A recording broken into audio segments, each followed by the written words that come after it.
Assalamualaikum warahmatullahi wabarakatuh. Alhamdulillahirrabbilalamin wa bihi nasta'in ala umuri dunia waddin. Wassalatu wassalamu ala asyrafil anbiya'i wal mursalin sayyidina wa maulana Muhammadin wa ala alihi wa sahbihi ajma'in, amma ba'du.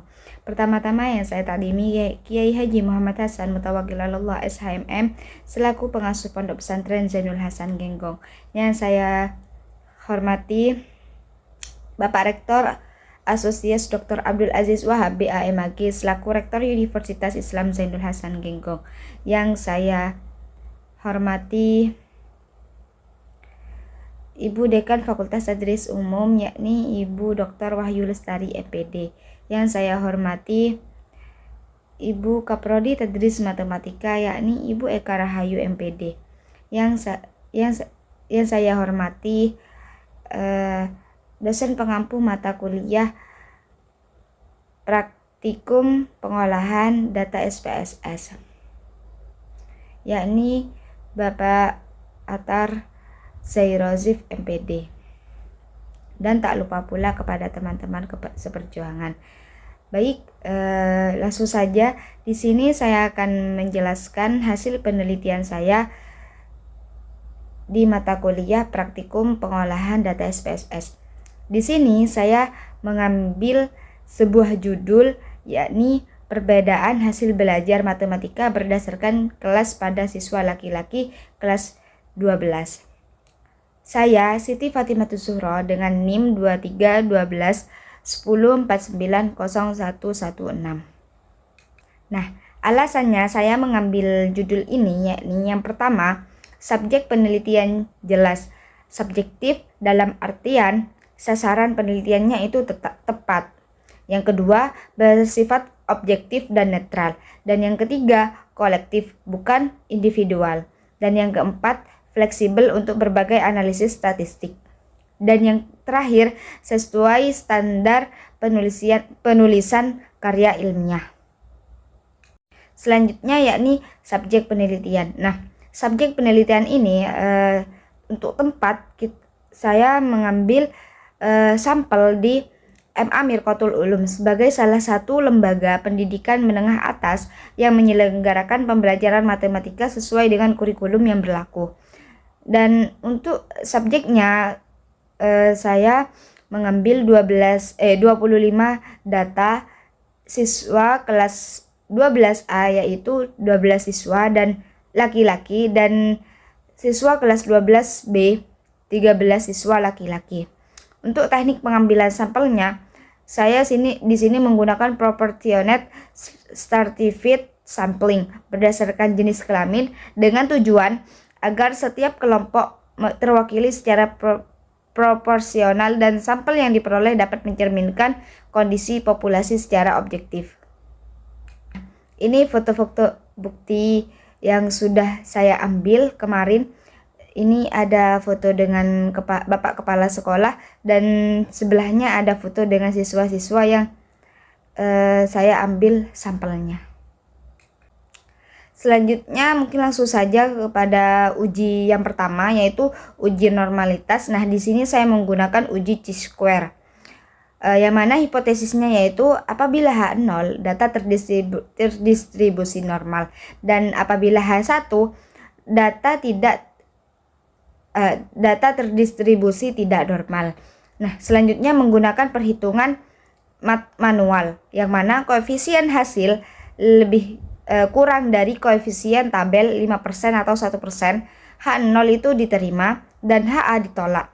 Kesimpulannya, data terdistribusi normal. Dan apabila koefisien hasil lebih besar dari koefisien tabel 5% atau 1%, H0 itu ditolak dan HA diterima. Yang mana kesimpulannya data terdistribusi tidak normal. Nah, selanjutnya menggunakan perhitungan SPSS. Nah, perhitungan SPSS ini apabila SIG atau P lebih kecil dari 5% atau 1%, H0 itu ditolak dan HA diterima. Dan kesimpulannya itu data terdistribusi tidak normal. Dan apabila SIG atau P lebih besar dari 5% atau 1%, H0 itu diterima dan HA ditolak. Kesimpulannya, data terdistribusi normal. Nah, ini adalah data pengambilan sampel kelas 12A. Nah, di sini ada hasil analisis asimsik P sebesar 1. Karena P itu 1, maka lebih besar dari 0,05. Maka H0 itu diterima. Dapat disimpulkan data tersebut normal, terdistribusi normal. Dan hasil analisis X2 hitungnya yaitu 0,833.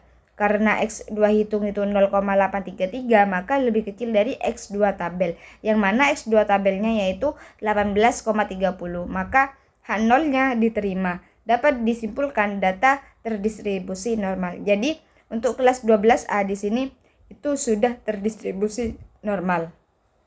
Nah, selanjutnya ini data kelas 12B, yang mana hasil analisis asimsiknya P sebesar 1. Karena P1 maka lebih besar dari 0,05, maka H0 diterima. Dapat disimpulkan data terdistribusi normal. Dan selanjutnya hasil analisis X2 hitung, yang mana hasilnya yaitu 0,0. Karena X2 hitung 0,0 maka lebih kecil dari X2 tabel, yang mana X2 tabelnya itu 21,02. Maka H0 itu diterima. Dapat disimpulkan data terdistribusi normal. Jadi untuk kelas 12B dan untuk kelas 12A sama-sama terdistribusi normal ya. Maka kita lanjutkan ke menggunakan uji coba homogen. Nah, di sini ada uji coba homogenitas. Yang pertama itu hipotesis. Hipotesisnya itu H0, data tersebut memiliki varians yang sama atau homogen. Dan yang kedua yaitu H1, data tersebut memiliki varians yang tidak sama atau tidak homogen. Nah, untuk kriteria pengujian menggunakan perhitungan manual. Apabila koefisien hasil lebih kecil dari koefisien tabel 5% atau 1%, maka H0 itu diterima dan HA ditolak. Kesimpulannya, data tersebut memiliki varians yang sama atau homogen. Dan yang kedua yaitu koefisien hasil lebih besar dari koefisien tabel, maka H0 itu ditolak dan HA diterima. Kesimpulannya, data tersebut memiliki varians yang tidak sama atau tidak homogen. Selanjutnya, kriteria pengujian menggunakan perhitungan SPSS. Nah, untuk perhitungan SPSS ini, apabila SIK atau P lebih kecil dari 5%, maka H0 itu ditolak dan HA diterima.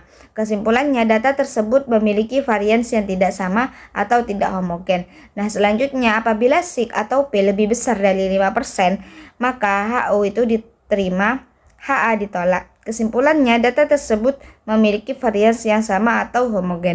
Nah, ini adalah hasil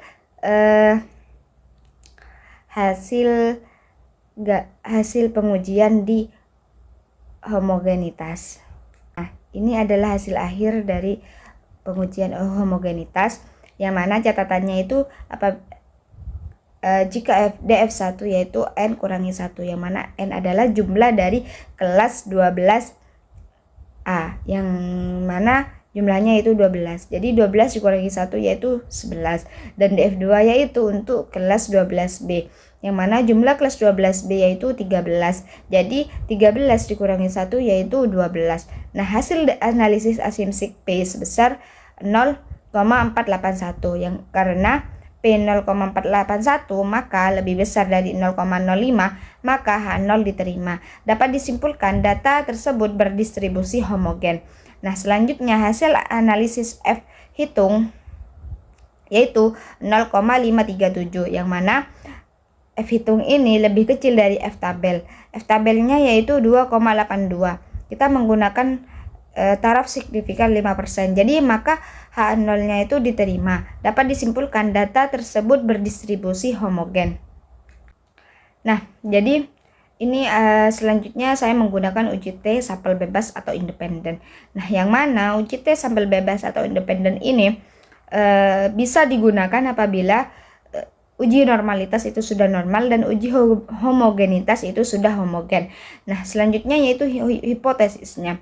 H0 tidak ada perbedaan pada nilai kelas 12A dan kelas 12B, dan H1 ada perbedaan pada nilai kelas 12A dan kelas 12B. Nah, di sini saya menggunakan taraf signifikansi alfa 5%. Maka menggunakan perhitungan manual, yaitu koefisien hasil lebih kecil dari koefisien tabel 5%, H0 diterima dan HA ditolak. Maka kesimpulannya tidak ada perbedaan pada nilai kelas 12A dan kelas 12B. Selanjutnya koefisien hasil lebih besar dari koefisien tabel 5%, maka H0 itu ditolak dan HA diterima. Kesimpulannya ada perbedaan pada nilai kelas 12A dan kelas 12B.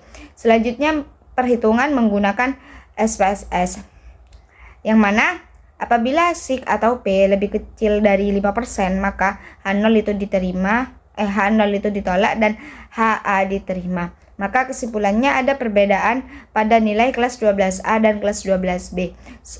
Selanjutnya ada SIK atau P lebih besar dari 5%, maka H0 itu diterima dan HA ditolak. Kesimpulannya tidak ada perbedaan pada nilai kelas 12A dan kelas 12B. Jadi begitu ya. Nah, ini hasil pengujian di uji independen sampel.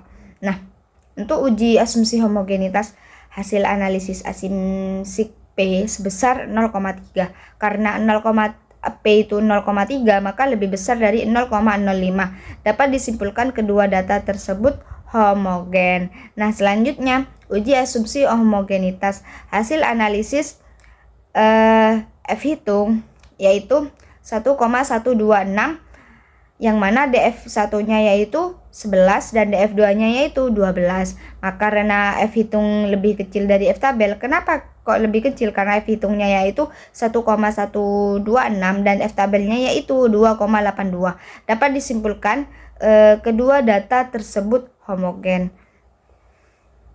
Nah, untuk kesimpulannya, berdasarkan hasil analisis data pada penelitian perbedaan hasil belajar matematika berdasarkan kelas pada siswa kelas 12, siswa laki-laki kelas 12, dapat disimpulkan bahwa data nilai matematika siswa kelas 12A dan 12B berdistribusi normal dan memiliki variasi yang homogen. Hal ini ditunjukkan oleh nilai signifikansi uji normalitas dan uji homogenitas yang lebih besar dari 0,05.